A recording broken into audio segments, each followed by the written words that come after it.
নমস্কার, আমি কস্তুরী। আমার এই নতুন পথচলায় গল্প পাঠে কস্তুরী চ্যানেলে আপনাদের সকলকে স্বাগত জানাই। আপনাদের জন্য রইল আমার আন্তরিক ভালোবাসা, শুভেচ্ছা ও অভিনন্দন। মূলত বিভূতিভূষণ বন্দ্যোপাধ্যায়ের গল্পই আমি পাঠ করব। সঙ্গে থাকবে আমার নিজের লেখা কিছু গল্প। আশা করি আমার গল্প পাঠ আপনাদের ভালো লাগবে। যদি ভালো লাগে তাহলে লাইক ও কমেন্ট করে আমাকে উৎসাহ দেবেন। আর অবশ্যই করে আমার চ্যানেলটিকে সাবস্ক্রাইব করে আমার পাশে থাকবেন। আজ গল্প পাঠে কস্তুরী চ্যানেলে আমার প্রথম নিবেদন বিভূতিভূষণ বন্দ্যোপাধ্যায়ের লেখা চাউল।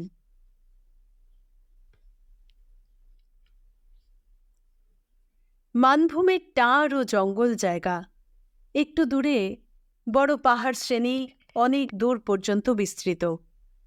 বসন্তকালের শেষ, পলাশ ফুল বনে আগুন লাগিয়ে দিয়েছে। নাকটিটারের উঁচু ডাঙা জমি থেকে যত দূর দেখা যায় শুধু রক্ত পলাশের বন, দূরে নীল শৈলমালার কোল ছুঁয়েছে। জঙ্গল দেখতে এসেছি এদিকে। কাছেই রাস্তার ধারে পলাশ বনের প্রান্তে ডাক বাংলোতে থাকি। জঙ্গলের কাঠে কেমন আয় হবে তাই দেখে বেড়াই। একদিন সন্ধ্যের আগে নাকটিটারের বন দেখে ফিরছি। পথের ধারে একটা হর্তুকি গাছের তলায় একটি লোক ও একটি ছোট মেয়ে বসে পুঁটুলি খুলে কি খাচ্ছে। জনহীন পথিপার্শ্ব, কেউ কোনো দিকে নেই। সন্ধ্যেরও আর অল্পই বিলম্ব। সামনে বাঘমন্ডির বনময় পথ। এমন সময় লোকটা কি করে জানবার আগ্রহে ওর দিকে এগিয়ে গেলাম। লোকটার চেহারা দেখে বয়স অনুমান করা শক্ত। মাথার চুল কিছু পাকা, কিছু কাঁচা। পুঁটুলির মধ্যে খান্দই ছেঁড়া ন্যাকড়া, একখানা কাঁথা আর কিছু মকাই, সেদ্ধই হবে। একটা খালি চায়ের কিংবা বিস্কুটের টিন, বোধহয় সেটাই তৈজসপত্রের অভাব পূর্ণ করছে সব দিক দিয়ে। সঙ্গের মেয়েটির বয়স 4 কি 5। পরনে ছোট্ট একটু ময়লা ন্যাকড়া মেয়েটার, কোমরে ঘুনসি। আমি বললাম, কোথায় যাবে হে? বাড়ি কোথায়? লোকটি মানভূমি বাংলায় বললে, তোরাং হে, টুকু আগুন আছে? দেশলাই আছে, দিচ্ছি। তোরাং কত দূর এখান থেকে? টুকু দূর আছে বটে, 5 কোষ হবেক। কোথা থেকে আসা হচ্ছে এমন সন্ধেবেলা? হেই সেই পুরুলিয়া থেকে। আগুন দাও বাবু, শরীর একেবারে কাবু হয়ে গিয়েছে। এই মেয়েটার মা মরে গেল ওর 2 বছর বয়সে। ওকে রেখে জঙ্গলে কাঠের নাম করতে যাইতে পারি নাই, তাই পুরুলিয়া গেয়েছিলি। ভিক্ষা মাঙে 2 বছর রইয়েছিলি। লোকটির কথাবার্তার ধরন আমাকে আকৃষ্ট করলে। ডাকবাংলোতে সন্ধ্যের সময় ফিরেই বা কী হবে এখন? সেখানেও সঙ্গীহীন ঘরদোর। তার চেয়ে একটু গল্প করা যাক এর সঙ্গে। নিজেও একটা ধরালাম। লোকটার বাড়ি নাকি 5-6 ক্রোশ দূরবর্তী একটি ক্ষুদ্র বন্য গ্রামে। বাঘমুন্ডি ও ঝালদা শৈলমালা ও অরণ্যের মধ্যবর্তী কোনো নিভৃত ছায়াগহন উপত্যকা ভূমিতে, পলাশ, মহুয়া, বট, কিদ গাছের তলায়। ওর আর 2টি সন্তান হয়ে মারা যাওয়ার পরে এই মেয়েটি হয়, এবং মেয়েটির বয়স যখন 2 বছর তখন ওর মাও হল মৃত্যুপথযাত্রী। লোকটা জঙ্গলের কাঠ ভেঙে এনে চন্দনকিয়ারির হাটে বিক্রি করত এদেশের অনেক গ্রাম্য লোকের মতো। কিন্তু ঘরে কেউ নেই 2 বছরের মেয়েকে দেখবার। তাকে সঙ্গে নিয়ে উচ্চ পাহাড়ে উঠে রৌদ্র ও বর্ষায় কি করে কাঠ ভাঙে?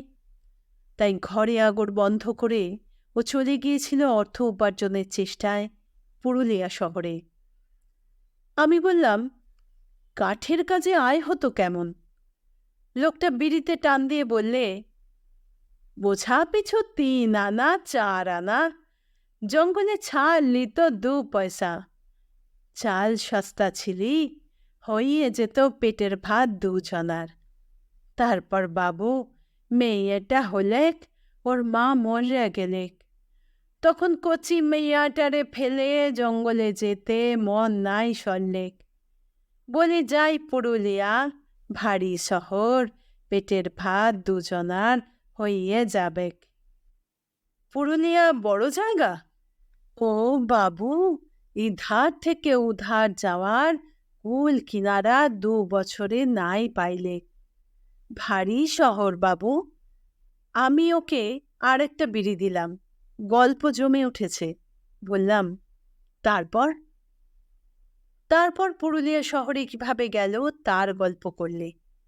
ওদের পাশের গাঁয়ের একজন লোক পুরুলিয়া শহরে কি একটা কাজ করে। তার ঠিকানা খুঁজে বার করতে দিন কেটে গেল।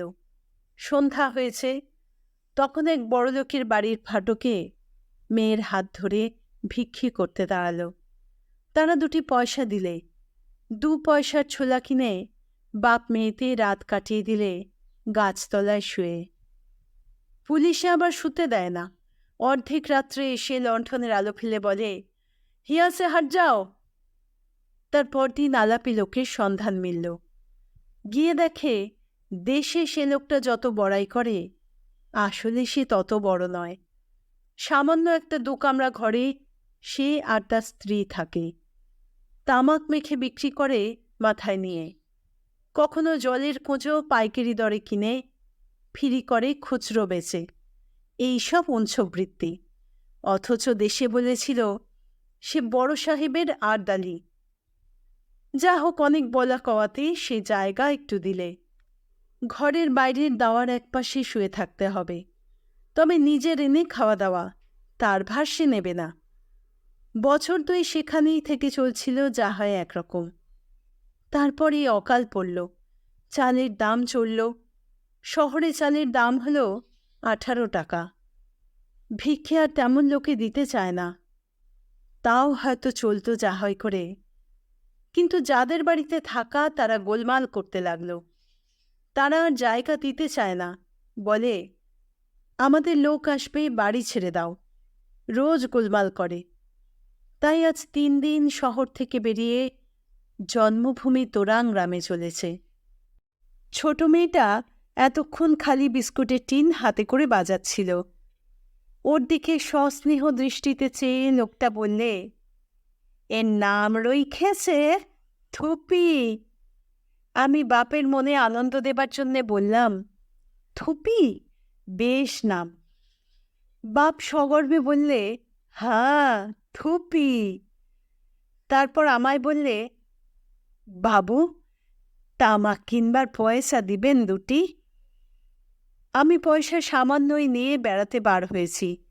জঙ্গলের পথে পয়সা কি করব?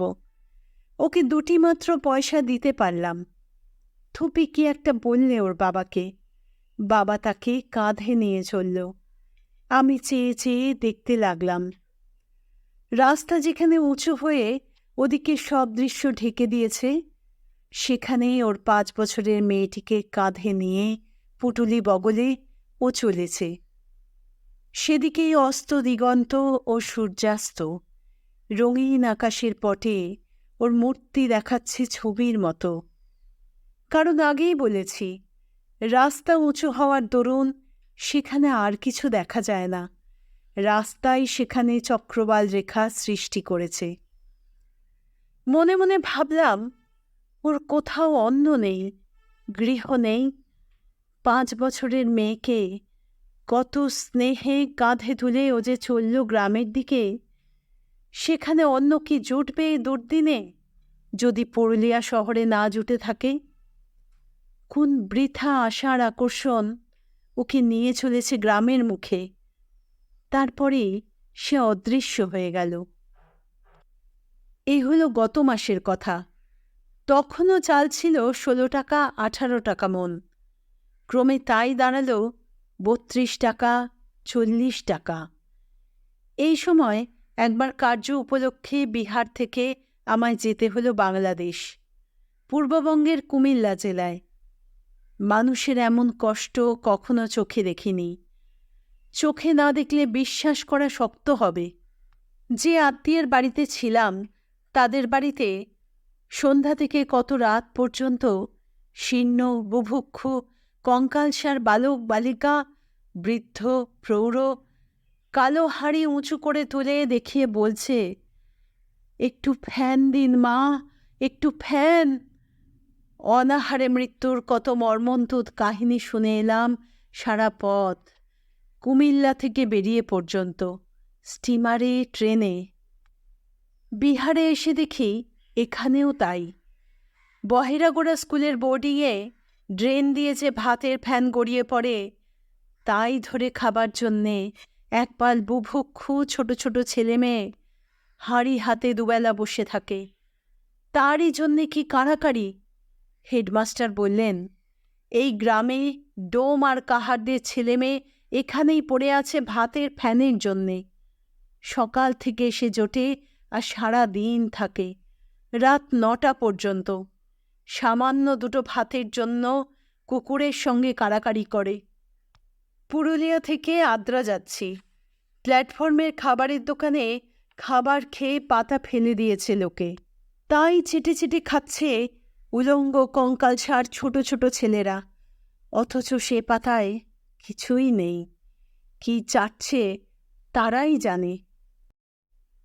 এই অবস্থার মধ্যে ভাদ্র মাসের শেষে আমি এলাম এমন একটা জায়গায় যেখানে অনেক লোক খাটছে একজন বড় কন্ট্রাক্টরের অধীনে, ডিনামাইট দিয়ে পাথর ফাটানো কাজে। জঙ্গলের মধ্যে পাথর ফাটিয়ে এরা টাটায় চালান দিচ্ছে।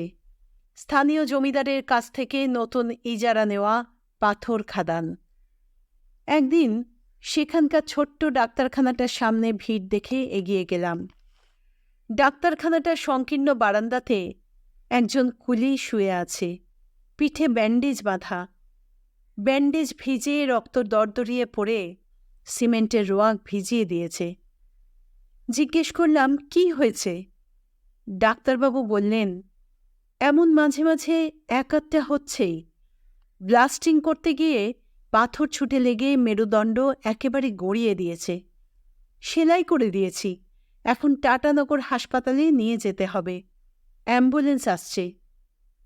ভিড় একটু সরিয়ে কাছে গিয়ে দেখি একটা 5-6 বছরের মেয়ে ওর কাছে একটু দূরে বসে, কিন্তু সে কাঁদেও না, কিছুই না, নির্বিকারভাবে বসে একটা খড় তুলে মুখে দিয়ে চিবুচ্ছে। আমি তাকে দেখেই চিনলাম।